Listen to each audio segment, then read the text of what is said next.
Grieving families have put out an emotional plea to change the law, a change that would allow them to force their loved ones into addiction treatment programs. But one mental health advocate says involuntary care is not the answer and could put lives at risk. Here Now's Malone Mullen reports. You got it! You got that compassion! No! Pulling in hospital, turn them away! That's the sound of grief, anger, and desperation. Dozens of people demanding better policies to stop drug overdoses and help people with addictions. One of those demands at yesterday's rally, compassionate involuntary care. Basically, a way to let a family force a loved one with an addiction into treatment.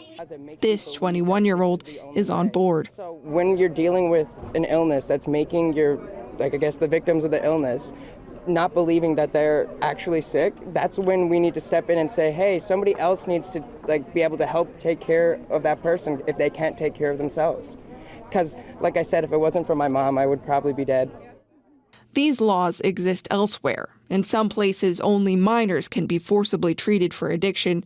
In other places, adults can be committed against their will for severe mental illness. Alberta is now considering a law specifically to treat adults with addictions without consent. But it's a controversial idea, and one this Labrador city man thinks could be deadly. In a lot of cases, you're forced into a rehab center when you don't want to be there. Your body's tolerance to drugs are going down because you're not using, because you're forced not to go in there, or forced to go in there without using. You leave and you pick right back up where you left off, and then you overdose immediately. Keith Fitzgerald was addicted to opiates for 20 years. It started with a prescription for painkillers and spiraled. But even several brushes with death by overdose weren't enough to make him seek help. We need frank and honest discussion that, yes, there's a problem in this province. People are dying.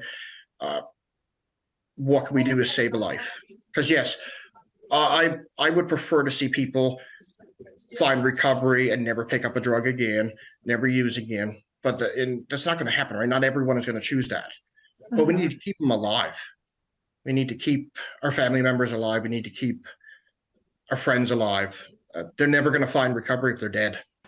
One policy expert agrees that forced treatment could lead to more deaths and says it raises serious ethical concerns. It might seem like we're doing the right thing, but if people are not ready for treatment, maybe they don't even need treatment, it actually can, again, increase the chances of people dying because they were not ready. You reduce tolerances and then they go back out and use.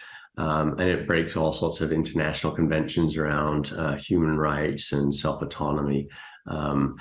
I would question, why do we need to have laws that mandate and have involuntary treatment when we don't even have voluntary accessible treatment in the first place? Fitzgerald says from personal experience that forcing people into rehab won't work, but he is urging the government to make treatment more accessible for those who choose it. Malone Mullen, CBC News, St. John's.